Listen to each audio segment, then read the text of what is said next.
तुमचं स्वागत आहे। आज आपण झणझणीत हिरव्या मिरचीचा ठेचा कसा बनवायचा ते बघतोय। त्यासाठी साहित्य लागणार आहे बघा। मिरची घेतली 100 ग्रॅम। ही कमी तिखट मिरची आहे। तुम्हाला जर तिखट चालत असेल तर तुम्ही तिखट मिरची वापरू शकता। चवीनुसार मीठ, 8-10 लसणाच्या पाकळ्या, कोथिंबीर आणि 2 चमचे शेंगदाण्याचं कूट केलेले जाडसर। आता आपण मिरची भाजून घेऊ चांगली। हे बघा 2 ते 3 मिनिटं लागतात मिरची भाजायला। व्यवस्थित मिरची भाजून झाली की आपला ठेचाही छान होतो। झटपट होणारा ठेचा आहे। 5-10 मिनिटं लागतात। तुमच्याकडे भाजी नसेल तर पटकन आपण हा ठेचा बनवू शकतो। हे बघा आपली मिरची आता भाजत आलेली आहे। तुम्ही पाहू शकता बघा कसं काळे लाल सर डाग पडलेले थोडे मिरचीला। आणि आता काय करायचं, या स्टेज मध्ये असेल बघा असं दाबून भाजायची मिरची व्यवस्थित।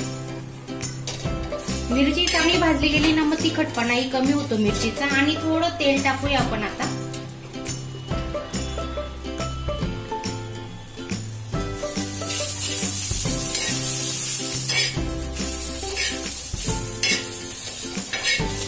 तुम्ही चॅनलला नवीन असणार तर सबस्क्राईब केलं नसेल तर चॅनलला सबस्क्राईब करा।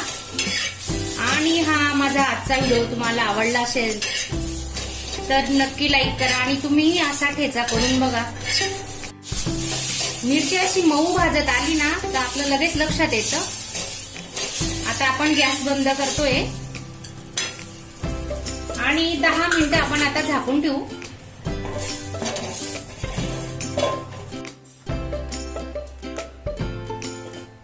आपली मिरची भाजून झाली बघा।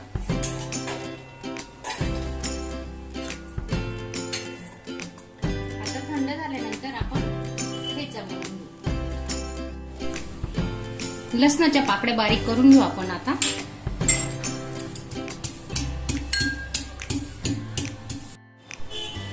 हे बघा लसूण चांगला बारीक झालेला आहे। आता आपण 2-2, 3-3 अशा मिरच्या टाकायच्या आणि मग त्या अशा बारीक करून घ्यायच्या। ठेचा आपला तयार आहे। आता थोडा टेस्टी बनवण्यासाठी आपण त्याला तव्यावर तळून घेऊ। 1 पडी तेल टाकतोय आपण।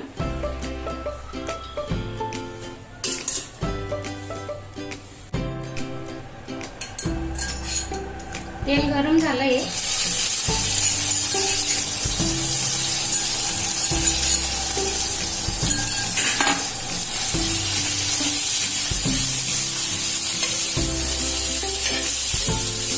हा ठेचा तळल्याने काय होतं, तिखटपणा कमी होतो आणि थोडे लहान मुलं असले तुमचे पहिली दुसरीला जाणारे तर ते मुलंही खाऊ शकतात।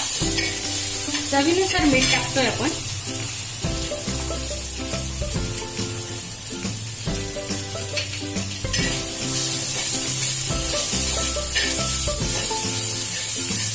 गॅस स्लो ठेवायचा। शेंगदाण्याचं कूट 2 चमचे। हे शेंगदाणे भाजून घेतलेले आणि जाडसर वाटून घेतले मिक्सरला। झालाय ठेचा तळून। आता थोडी आपण कोथिंबीर टाकतोय। तुम्हाला पाहिजे असेल तर टोमॅटो बारीक चिरून तुम्ही वापरू शकता।